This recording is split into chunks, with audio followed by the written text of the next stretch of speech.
मित्रों, जब हम बात करते हैं economy for UPSC prelims and mains तो उसमें तीन चीज़ आती है। पहला थियरी पोर्शन, जहाँ पर ये CRR, SLR, direct indirect tax, currency exchange, GDP calculation, बहुत सारी थियरी की चीज़ें। फिर आता है कंटेम्पररी इशू, मतलब जो पिछले 5 साल, 7 साल, 10 साल से चल रहा हो, जैसे bitcoin, non performing asset, insolvency bankruptcy code, goods and services tax, demonetisation, agri reforms, make in India, government schemes, ढेर सारी सरकारी योजनाएं वगैरह। और तीसरा होता है करंट अफेयर्स। तो ये इकोनॉमी के करंट अफेयर्स वो तो हम फ्री में पढ़ रहे हैं, जिस सीरीज़ को मैं कहता हूँ विन सीएसपी सीरीज़। और ये जो पर्पल सेल दिखाए गए हैं, मतलब थियरी और कंटेम्पररी इश्यूज ऑफ इकोनॉमी, वो purple sell those things are paid. उसके लिए मेरा पेड कोर्स 100 घंटे से ज़्यादा के लाइव लेक्चर्स, 700 पन्नों से ज़्यादा का revision friendly comprehensive handout for prelims and mains. तो ये पेड सीरीज़ 18 फरवरी गुरुवार रात 9 बजे से शुरू हो रही है। गुरु, शुक्र, शनि, रवि ऐसे कंटिन्यूस लेक्चर चलते रहेंगे हर हफ्ते एट अनअकैडमी। डिस्काउंट कोड है munal.org। अब हम बात करें ये फ्री सीरीज़ मतलब इकोनॉमी के करंट अफेयर्स, तो पिछले साल विन 20 सीएसपी सीरीज़ में मैंने कवर किया था बजट और इकोनॉमिक सर्वे 2019 का, बजट और इकोनॉमिक सर्वे 2020 का, और फिर 2019 मई से लेके 2020 सितंबर तक के करंट अफेयर्स, क्योंकि अक्टूबर 2020 में प्रीलिम्स था लास्ट ईयर, तो उससे पहले तक का। तो वो पूरी सीरीज़ तो फ्री में कंप्लीट हो चुकी है, जिसका नाम है विन 20 सीएसपी सीरीज़, और उसका लिंक और वो सब चीज़ें भी डिस्क्रिप्शन में दी, आप देख सकते हैं। क्या वो चीज़ 2021 की परीक्षा के लिए काम की है? जवाब है हाँ। रेलेवेंट फॉर 2021 एज वेल, क्योंकि यूपीएससी में पिछले 2 साल में जो घटनाएं हुई उसके भी प्रश्न आते हैं, so you have to prepare it. हाँ, तो वो तो देखना है। अभी उसके बाद क्या हुआ? उसके बाद 2021 में नया बजट और इकोनॉमिक सर्वे आया है, और 2020 अक्टूबर से लेके 2021 मई महीने तक जो नए नए इकोनॉमी के करंट अफेयर्स कलेक्टिवली, वो सब हम पढ़ेंगे under the free series win 21 CSP series, ऐसा मैंने उसको नाम दिया है। और ये विन 21 सीएसपी सीरीज़ वो 16 फरवरी 16 फरवरी ट्यूसडे से लेकर हर ऑल्टरनेट ट्यूसडे रात 9 बजे होगी। हर दूसरे मंगलवार रात 9 बजे ये फ्री उसके लेक्चर होंगे। इसके फ्री हैंडआउट्स आप munal.org/डाउनलोड पेज से डाउनलोड कर पाएंगे। वो 16 तारीख से मैं अपलोड शुरू करूँगा। और उसके फ्री लाइव लेक्चर और पावर पॉइंट वो आपको अनअकैडमी पे मिल जाएंगे, वो भी फ्री में ही है। ये वाले लिंक पे आप जाके उसे देख सकते हैं, और उधर भी फ्री में वो चीज़ अनलॉक करने के लिए आप कोड यूज़ करें munal.org। खैर, अभी मेन मुद्दे पर आते हैं कि 12 फरवरी शुक्रवार के इंडियन एक्सप्रेस में मुझे एग्ज़ाम के लिए काम की चीज़ें क्या लगी। भाई, नया तो कुछ काम का नहीं है आज, वही पुरानी चीज़ें हैं जो हम पहले भी कई बार पढ़ चुके हैं। तो ये वीडियो अब इधर ही बंद करके एक्सेल फाइल munal.org/current में जाके देख सकते हैं। खैर, मेरी तो मजबूरी है, तो वीडियो खींचने के लिए अभी देख लेते हैं न्यूज़पेपर में क्या है। पेज 1 पर एग्ज़ाम के लिए कुछ काम का नहीं, वही पुरानी चीज़ें। ट्विटर और सरकार की तू में जारी है। ईस्टर्न लद्दाख के पैंगोंग सो इलाके से भारत और चीन की सेना पीछे हट, यानी कि डिसएंगेज हो रही है, जो हमने कल ही पढ़ लिया था। बिहार में कोरोना टेस्टिंग किट का स्कैम, जो भी हमने कल पढ़ लिया था। फिर भारत के प्राइम मिनिस्टर मोदी और कनाडा के प्राइम मिनिस्टर जस्टिन ट्रूडो ने थोड़े दिन पहले टेलीफोन पे चर्चा की थी। उसके बाद प्राइम मिनिस्टर मोदी ने यह कहा कि मैंने कैनेडियन प्राइम मिनिस्टर के साथ क्लाइमेट चेंज, कोरोना वैक्सीन, इन मसलों पर चर्चा की थी। प्राइम मिनिस्टर मोदी ने ऐसा नहीं कहा कि किसानों के बारे में चर्चा हुई थी या नहीं हुई थी, वो कुछ नहीं बोले। हालांकि अब जस्टिन ट्रूडो होशियारी मारने के चक्कर में बोल रहे हैं कि नहीं, मैंने तो फार्मर प्रोटेस्ट के बारे में भी चर्चा की थी, जो कि अपेक्षित है उनसे, क्योंकि कनाडा की पॉलिटिक्स में सिख वोट बैंक को खुश रखना ज़रूरी है। इसलिए कैनेडियन पॉलिटिकल पार्टीज़ को ये मुद्दा हाईलाइट करते रहना ज़रूरी है। अब इसकी तू में चल रही है कि मोदी और ट्रूडो ने फार्मर प्रोटेस्ट के बारे में चर्चा की थी या नहीं की थी। भैया, एग्ज़ाम के लिए काम करने, आगे बढ़ो। एक ज़माने में फूलन देवी, निर्भय गुजर वगैरह डकैत चंबल इलाके में एक्टिव थे, तो उनके सब बंदूक, टेप रिकॉर्डर, फोटोग्राफ्स का म्यूज़ियम मध्य प्रदेश के भिंड में बनाया जा रहा है उनके पुलिस डिपार्टमेंट द्वारा। हालांकि पुलिस ने ये स्पष्ट किया कि म्यूज़ियम बनाए हैं इसके लिए नहीं कि उन सब को ग्लोरीफाई करना है, ये सब डाकुओं को, लेकिन इसलिए ताकि उनसे लड़ने में जो पुलिस वाले भी शहीद हुए थे उन सबको हम याद कर सकें। चंबल के लोगों को बंदूकों का सबसे पहला परिचय हुआ था जब ब्रिटिश हुकूमत उन्हें फर्स्ट वर्ल्ड वॉर में लड़ने के लिए ले गई और वहाँ से वो कुछ बंदूकें लेकर आए थे। लेकिन फिर पाया कि चंबल में तो गरीबी बहुत ज़्यादा है, कुछ अनाज फसल लग नहीं सकती, ज़मीन ऐसी बंजर है, बारिश ठीक होती नहीं, और आपस में ही कास्टिज़म, कास्ट बेस्ड वायलेंस के चलते कुछ लोग डकैत बन गए। हालांकि बाद में जेपी नारायण, विनोबा भावे और दूसरे नेताओं की कोशिशों के चलते काफ़ी डकैतों ने सरेंडर यानी आत्मसमर्पण भी कर दिया, कुछ मारे गए, कुछ लोगों ने चुनाव भी लड़े जैसे फूलन देवी वगैरह वगैरह। खैर, तो इसमें ऐसा नया कुछ नहीं जो आप नहीं जानते, सिवाय कि ये कि भिंड में म्यूजियम बन रहा है। पेज 2 अनुसंधान कुछ काम का नहीं, पेज 3, 4, 5, 6, 7 ये सभी में या तो ऐसे समाचार है जो एग्जाम के लिए काम के नहीं, या फिर कुछ एडवर्टाइजमेंट है और राशि भविष्य है जो काम का नहीं। सीधा हम बढ़ते हैं पेज 8 कॉलम्स। लेफ्ट साइड में दो दो पैराग्राफ के छोटे कॉलम में, एक तो ये भारत और चीन की सेना ईस्टर्न लद्दाख से डिसएंगेज कर रही है, उसकी प्रशंसा जो हमने कल ही देख लिया था। दूसरा छोटा कॉलम है प्राइवेटाइजेशन के बारे में। प्राइवेटाइजेशन यानी निजीकरण, यानी सरकारी कंपनियों को अदानी, अंबानी या ऐसे बड़े कोई इंडस्ट्रियलिस्ट को बेच दो, या फिर कि ऐसे क्षेत्र जहां पर पहले सिर्फ सरकारी कंपनियां लगाने की अनुमति हो, वहां पर प्राइवेट सेक्टर की कंपनी लगाना की भी अनुमति देना शुरू किया जाए, जैसे टेलीकॉम में, एयरलाइंस में वगैरह। तो ये सब क्या अनएथिकल है? नहीं। तमिल फिलोसोफर थिरुवल्लुवर, उन्होंने अपनी किताबों में ये साफ साफ लिखा था कि वेल्थ क्रिएशन, धन उपार्जन एथिकल तरीक़ों से करना चाहिए, उसमें कुछ गलत नहीं है। हालांकि आज़ादी के बाद आप जानते हैं लाइसेंस, क्वोटा, इंस्पेक्टर राज, नहीं जानते हैं तो क्लास 11 की NCERT इंडियाज़ इकोनॉमिक डेवलपमेंट पढ़ लो। तो ये लाइसेंस, क्वोटा, इंस्पेक्टर राज ऐसा था कि जहाँ पर किसी भी बिजनेसमैन ने धंधा शुरू करना हो, एक्सपांड करना हो, तो मिनिस्टर को रिश्वत यानी ब्राइब खिलानी पड़ती थी। उसके बाद ये 1991 और उसके बाद का ज़माना जहाँ पर शेयर मार्केट में ये हर्षद मेहता, केतन पारेख टाइप के स्कैम हुए। 2007 के बाद बैंकों में बड़े बड़े इंडस्ट्रियलिस्ट ने लोन वापस नहीं किया, भाग गए। Loan default, non performing asset के स्कैम, 2G स्पेक्ट्रम, टेलीकॉम घोटाला, कोल माइंस आवंटन में घोटाला। तो ऐसी बहुत सारी चीज़ें कलेक्टिवली जिसके लिए हम शब्द प्रयोग करें क्रोनी कैपिटलिज्म यानी पक्षपाती पूंजीवाद। कोई उद्योगपति इसलिए तरक्की करता है क्योंकि उसका किसी नेता के साथ सांठगांठ है, इसलिए नहीं क्योंकि वो अच्छा बिजनेसमैन है। तो ये होता है क्रोनी कैपिटलिज्म। अब ये सब और उसके चलते मीडिया, ऑपोजिशन पार्टी, सब ने मिलाकर कैपिटलिज्म को स्टिग्मेटाइज्ड कैपिटलिज्म, स्टिग्मेटाइज मतलब जिसे धुतकारा जाए, दूषित, कलुषित माना जाए, पापी माना जाए, भले कैपिटलिज्म की खुद की ऐसी कोई गलती ना हो फिर भी, तो ऐसा कैपिटलिज्म स्टिग्मेटाइज्ड हो गया। और लोग भी ऐसा ही समझते हैं कि कोई भी अगर बिजनेसमैन या करोड़पति है तो उसने 2 नंबर के काम ही किए होंगे। हालांकि ये जो विलीफिकेशन हो रहा है, मतलब भारत के पूंजीपति, उद्योगपति सब खलनायक हैं, ऐसी एक माहौल चलाया जा रहा है, तो क्या सरकार सब लोगों को खुद से सरकारी नौकरी में रख सकती है? क्या इतने सारे गवर्नमेंट जॉब हैं? क्या भारत में कोई भी करोड़पति होगा ही नहीं तो सरकार टैक्स में पैसा लाएगी कहाँ से जिससे कि गरीब कल्याण की योजनाएं चलाई जा सके? और airlines, hotel, bank, courier, telecom, ये सभी क्षेत्रों में सामान्य रूप से आप पाएंगे कि सरकारी कंपनियों की अपेक्षा प्राइवेट सेक्टर की कंपनियां ज़्यादा एफिशिएंटली काम करती। ऑफकोर्स इधर उधर स्कैम भी होते रहते हैं, माल प्रैक्टिस भी होती रहती है, लेकिन सर्विस डिलीवरी पब्लिक सेक्टर से बेहतर है। इसलिए ये प्राइवेटाइजेशन, निजीकरण, डिसइन्वेस्टमेंट, विनिवेश, ये सब जरूरी है। और पिछले साल का इकोनॉमिक सर्वे 2020 उसने भी इसकी प्रशंसा की थी कि ये सब करना चाहिए। अभी भारत सरकार के नए बजट में नीति भी बनाई है कि नॉन स्ट्रेटेजिक सेक्टर में सभी सरकारी कंपनियों को बेच देंगे। और प्राइम मिनिस्टर ने भी लोकसभा में बजट सेशन में अपनी स्पीच में ये सब चीज़ों को डिफेंड किया है कि उद्योगपतियों का होना भी जरूरी है। तो प्राइवेटाइजेशन के फेवर में ये सब आर्ग्यूमेंट, हालांकि ये तो हम पहले भी पढ़ ही चुके थे। और उसके अगेंस्ट में कॉलम लिखा है डी राजा ने, जो कि वामपंथी नेता हैं। तो उन्होंने सब प्राइवेटाइजेशन के एंटी आर्ग्यूमेंट लिखे हैं कि प्राइवेट सेक्टर में रिजर्वेशन नहीं होता तो SC ST वगैरह आगे नहीं बढ़ सकते, और inequality, nepotism, caste patriarchy, gender bias, वो सब जारी रहता है। 2007-8 में अमेरिका में जो सब प्राइम क्राइसिस हुई उसके पीछे भी कैपिटलिज्म जिम्मेदार था।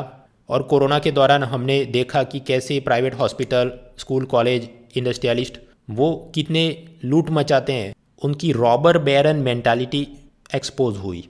रॉबर बैरन मतलब यूरोप में मध्यकाल में कुछ ऐसे बड़े जमींदार और रईस थे कि उनका जो भी जिला या शहर या इलाका हो वहाँ से कोई व्यापारी गुजर रहा हो तो उसको वो लूट लेते थे। एक प्रकार से इलीगली टैक्स वसूलना कि तुम हमारे इलाके में आ कैसे गए। ऐसी लुटेरा मानसिकता कोरोना के दौरान हमें देखने को मिली है। तो इसलिए प्राइवेटाइजेशन कर दिया जाए, सभी सरकारी कंपनियों को बेच दिया जाए, वो सही नहीं होगा। Anyways what is the way forward, तो वो तो पहले भी मेंस आंसर राइटिंग के मॉडल आंसर और लेक्चर में हमने पढ़ लिया था कि greater role for private sector, लेकिन साथ ही साथ हमने ख्याल रखना चाहिए कि इफेक्टिव रेगुलेशन, सुपरविजन, गरीबों का कल्याण, वो सब भी होते रहना चाहिए। सारा ही काम सरकार खुद से करे प्राइवेट सेक्टर का, वो प्रैक्टिकल नहीं। इसके अलावा पेज 8 पर बाकी कॉलम, फ्रांस के कुछ लोग ये कह रहे हैं कि क्योंकि अमेरिका के स्टूडेंट फ्रांस की यूनिवर्सिटी में पढ़ने आते हैं तो वो अपने साथ ऐसे सब विचार लेके आ रहे हैं जिससे फ्रांस का कल्चर और इंटेलेक्चुअलिज्म खतरे में है वगैरह, जो अपने लिए काम का नहीं। फिर पेज 8 पर एक बड़ा और कॉलम है, भारत और चीन और वो डिसएंगेजमेंट इन ईस्टर्न लद्दाख। इतना सारा पढ़ने का काम नहीं। पेज 9 पे चलते हैं। पेज 9 कॉलम में एक भी काम का नहीं। एक तो यही सब ट्विटर गवर्नमेंट की तूतू में, दूसरा एग्रीकल्चर रिफॉर्म लॉज के बारे में, और तीसरा CAA प्रोटेस्ट के बारे में। मतलब यही घिसे पुट्टे मुद्दे और वही चीज़ें जो 500 बार पहले भी रिपीट हो चुकी हैं और 500 बार आगे भी रिपीट होंगी। आगे बढ़ते हैं। पेज 10 एक्सप्लेन सीरीज़ में आज कुछ काम का नहीं।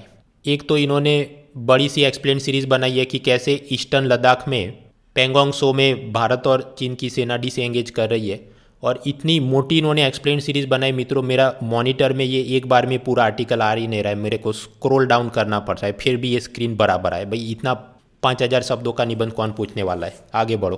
दूसरी एक्सप्लेन सीरीज़ है गवर्नमेंट गिल्ट बॉन्ड्स, जो मैंने थोड़े दिन पहले RBI की मॉनेटरी पॉलिसी का वीडियो अलग से बनाया था, उसमें हमने पढ़ लिया था। भारत सरकार को जब भी कर्ज लेना होता है तो वो गवर्नमेंट सिक्योरिटीज़ यानी GSEC इशू करवाते हैं। मान लीजिए उस पर लिखा हो कि 1000 रुपये 8% ब्याज 5 साल बाद वापस करेंगे, तो फिर आप उसमें निवेश करें और फिर सरकार आपको प्रिंसिपल इंटरेस्ट देगी। और ये सब काम का मैनेजमेंट कौन देखता है? Reserve bank of India, because RBI is the public debt manager. सरकारी ऋण का प्रबंधन करने की जिम्मेदारी उसको दी गई है। और ऐसी गवर्नमेंट सिक्योरिटी को हम गिल्ट एज्ड सिक्योरिटी या गिल्ट बॉन्ड भी कह सकते हैं। GILT, गिल्ट मतलब अग्रिम दर्जे का, बहुत ही प्रीमियम उम्दा क्वालिटी की। उसमें वो विजय माल्या की तरह सरकार भाग जाएगी और पैसा वापस नहीं करेगी, ऐसा कोई डेंजर नहीं है। हाँ, तो पहले ऐसे ये जो गवर्नमेंट सिक्योरिटी खरीदने हो रिटेल इन्वेस्टर ने, मतलब मेरे आपके जैसे लोगों ने, सीधा हम लोग RBI से नहीं खरीद सकते थे। इनडायरेक्टली हमने म्यूचुअल फंड वाले को, स्टॉक एक्सचेंज को ऑर्डर देंगे और वो ऐसे बहुत सारे ऑर्डर का कलेक्टिव इन्वेस्टमेंट वो जाके RBI में करता था। जो पूरी सिस्टम का नाम था negotiated dealing system dash order matching, यानी NDS-OM। ये फुल फॉर्म या ये शब्द अपनी UPSC या जनरल स्टडीज़ वाली एग्ज़ाम में काम का नहीं। हालांकि आप RBI SEBI के ऑफिसर्स की रिक्रूटमेंट की तैयारी करें तो फिर आपको ये बारीकी से पता होना चाहिए, अच्छा है वो ऐसा नाम है इसका। खैर, तो इनडायरेक्टली मतलब इन्वेस्टमेंट होता था। अभी हालांकि फरवरी की लेटेस्ट मॉनेटरी पॉलिसी के बाद RBI गवर्नर शक्तिकांता दास ने अनाउंस किया कि अब से रिटेल इन्वेस्टर भी सीधा ही RBI से ये GSEC खरीद सके। इसके लिए हम लोग RBI का ई-कुबेर कोर बैंकिंग सोल्यूशन प्लेटफॉर्म यानी CBS में RBI डायरेक्ट फैसिलिटी के अंदर गिल्ट अकाउंट ऐसा खोलने की व्यवस्था करेंगे, जिससे कि आम निवेशक भी सीधा उधर अपना खाता खोले और RBI से GSEC खरीद सके।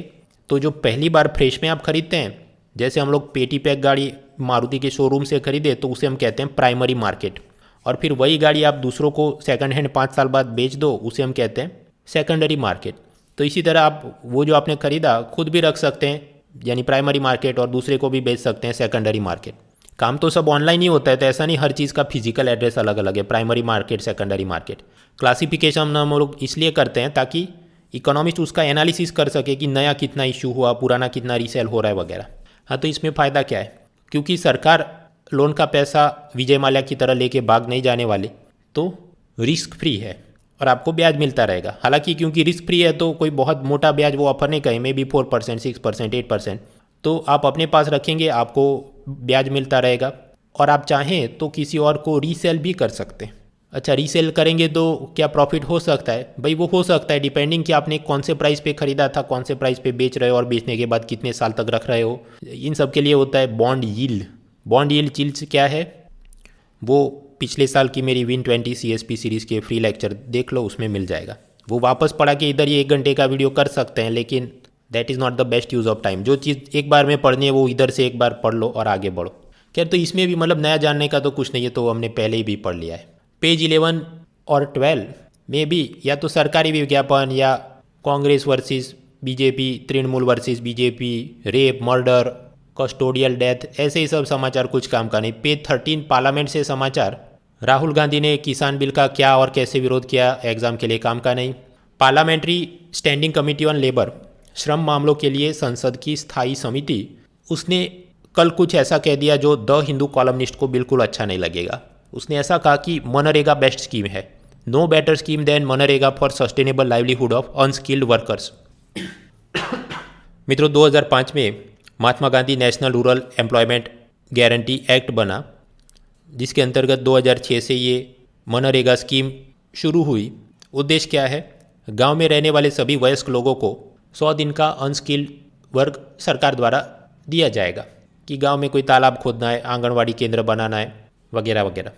और कोरोना क्राइसिस के बाद बहुत सारे मजदूर जो शहरों से गांव की तरफ वापस आए, तो उन सबको लाइवलीहुड, आजीविका प्रदान करने में नरेगा स्कीम ने बहुत ही फ़ायदा और लाभ दिया है। फिर चले पेज 14, वर्ल्ड न्यूज़ में आज कुछ भी काम का नहीं है। एक तो न्यूजीलैंड में वो माओरी ट्राइब के सांसद ने टाई नहीं पहनी थी, उसको निकाल दिया, फिर नियम रद्द किया गया, वो तो हमने कल ही पढ़ लिया था। डोनाल्ड ट्रंप के इम्पीचमेंट की खबर, ball by ball commentary not important. France में एक नन सिस्टर आंद्रे कोरोना से रिकवर हुई और उनकी उम्र है 117 ईयर्स।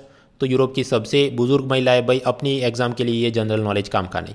लैरी फ्लिंट जो कि हसलर नाम की एक पोर्नोग्राफिक मैगजीन बनाते थे, उनका देहांत हुआ, एग्जाम के लिए काम का नहीं। मेगन मार्केल और ब्रिटिश टैबलॉइड न्यूज़पेपर के बीच प्राइवेसी और हमारे फोटोग्राफ और लेटर क्यों जारी किए, ऐसे सब केस काम के नहीं। म्यांमार, नेपाल में प्रचंड धमाल जारी है। 3 भारतीय जिन्होंने माउंट एवरेस्ट क्लाइम नहीं किया था, सांस फूल गई थी तो पूरी चढ़ाई ख़त्म करने के पहले ही नीचे उतर गए थे, लेकिन बाहर डिंडोरा पीट रहे थे कि हमने माउंट एवरेस्ट क्लाइम किया था। तो नेपाल ने उन 3 लोगों को बैन कर दिया है कि अगले 6 साल तक आप माउंट एवरेस्ट की चढ़ाई नहीं कर सकते। मतलब सोचिए मित्रों कि नेपाल, जो कि ये माउंट एवरेस्ट और टूरिज़्म इकोनॉमी पर जो देश जिंदा है, वो भी अगर आपको बैन कर दे तो मतलब उससे ज़्यादा बेइज्जती और क्या हो सकती है। आगे बढ़ते हैं पेज 15, इकोनॉमी में भी असल में तो कुछ काम का नहीं, वही सब घिसी पीटी बिटकॉइन की समाचार चल रही है कि पहले टेस्ला के मालिक इलॉन मस्क ने कहा कि बिटकॉइन से आप टेस्ला कार खरीदे, ऐसी मैं सुविधा करूँगा। फिर ट्विटर और उसके स्थापक जैक डॉर्सी, उन्होंने कहा कि ट्विटर भी अपना कुछ पैसा बिटकॉइन में इन्वेस्ट करेगा। वीज़ा और मास्टर कार्ड, उन्होंने ये कहा कि हम भी भविष्य में कुछ स्टेबल क्रिप्टो करेंसी को सपोर्ट कर सकते हैं। तो मतलब ये ग्लोबल फाइनेंशियल कंपनियां, टेक जायंट्स, वो बिटकॉइन को स्वीकृति एक प्रकार से दे रही है। हालांकि भारत सरकार का तो नया विधेयक यानी बिल आया है, crypto currency and regulation of official digital currency bill 2021। उसमें तो साफ साफ लिखा है कि सभी प्रकार के प्राइवेट क्रिप्टो करेंसी जैसे बिटकॉइन, डिजीकॉइन, लाइटकॉइन, पोकीमॉन कॉइन जो भी हो, वो सभी गैर कानूनी है। हालांकि भविष्य में आरबीआई चाहे तो खुद से डिजिटल करेंसी इशू कर सकती है। ऐसा प्रयोग चीन में भी हो रहा है कि चीन की सेंट्रल बैंक पेपर करेंसी के रूप में युआन, या जिसको कहते हैं रेनमिनबी, वो नोट न छापे जाएं कागज़ पे, लेकिन कंप्यूटर पे कमांड दे के चीन का सेंट्रल बैंक का गवर्नर डिजिटल स्वरूप में उसको इशू करवाए। तो उसके फ़ायदे हो सकते हैं, प्रिंटिंग का खर्चा बच गया, उसकी आईएसआई डुप्लीकेट नोट नहीं बना सकता वगैरह। तो ऐसे कुछ फ़ायदे हैं। तो भारत की आरबीआई भी ऐसा कुछ कर सकती है, तो उसकी लेजिस्लेटिव फ्रेमवर्क के लिए ये विधेयक आ रहा है। तो घूम फिर के मुद्दा ये है कि भारत सरकार वो बिटकॉइन को गलत मानती है, गैर कानूनी मानती है, जबकि विदेशों में उसकी स्वीकृति बढ़ रही है। अभी इस पर हो सकता है आने वाले कुछ दिनों में वापस से इंडियन एक्सप्रेस में मोटी सी एक्सप्लेन्ड सीरीज़ आए, तो क्या वापस से पढ़ने बैठना है? नहीं भाई, वो पुरानी सीरीज़ आप देख लो, ये सब हम कवर कर चुके हैं। ट्विटर का ही नाम लिया है तो उसके सामने एक दूसरी ऐसी माइक्रो ब्लॉगिंग ऐप भारतीयों द्वारा बनाई गई जिसका नाम है कू, KOO, जिसने ministry of electronics and information technology mighty की आत्मनिर्भर ऐप इनोवेशन चैलेंज 2020 भी जीती थी। हालांकि ये कू अकेला ऐसा विजेता नहीं है, 20-25 और भी ऐसी दूसरी ऐप ने भी इनाम जीते हैं अलग अलग कैटेगरी में, कि सोशल मीडिया, गेम्स, एंटरटेनमेंट वगैरह। खैर ये KOO ऐप अभी चर्चा में क्यों आया? क्योंकि ट्विटर के साथ अपनी सरकार की लड़ाई चल रही है और बहुत सारे केंद्रीय मंत्री जैसे पीयूष गोयल, रविशंकर प्रसाद, अनिल कुंबले और ऐसे कुछ क्रिकेटर, उन्होंने कू ऐप पर अपना अकाउंट खोला है। तो बहुत सारे दूसरे लोग भी अकाउंट खोल रहे हैं। तो कभी कभी ऐप क्रैश हो जाता है, कुछ एथिकल हैकर्स उसको चेक करके बोलते हैं नहीं इसमें तो डेटा लीक वल्नरेबिलिटी है या ये वाला कोड तो चीन से कॉपी किया है वगैरह, तो कंट्रोवर्सी चलती रहती। इस पर भी हो सकता है इंडियन एक्सप्रेस वाला अभी एक्सप्लेन सीरीज़ बनाए, लेकिन ये कुछ एक हद से ज़्यादा बेसिक जनरल नॉलेज से आगे काम का नहीं।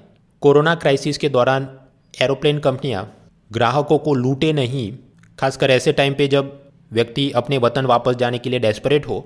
इसलिए सिविल एविएशन मिनिस्ट्री, नागरिक उड्डयन मंत्रालय ने कुछ फेयर सीलिंग तय की थी। मतलब यात्री जो किराया है वो इतने 1000 रुपये से ज़्यादा नहीं हो सकता।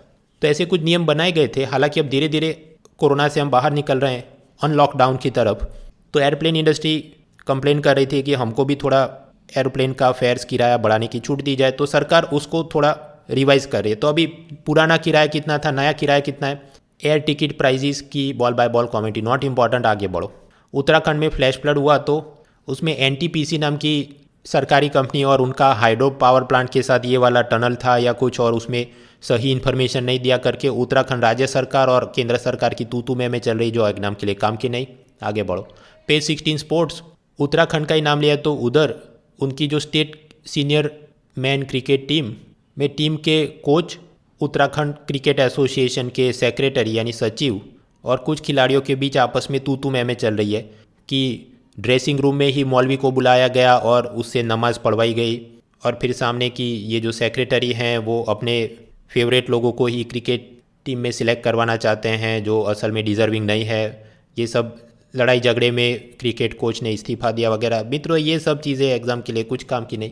Even if cricket is your hobby for interview, एक आध लाइन में ठीक है याद कुछ कर सकते हैं कि स्टेट लेवल की क्रिकेट बॉडीज़ में कुछ धांधलियाँ होती रहती है जिसके चलते प्रतिभावान खिलाड़ी को आगे बढ़ने में दिक्कतें आती है।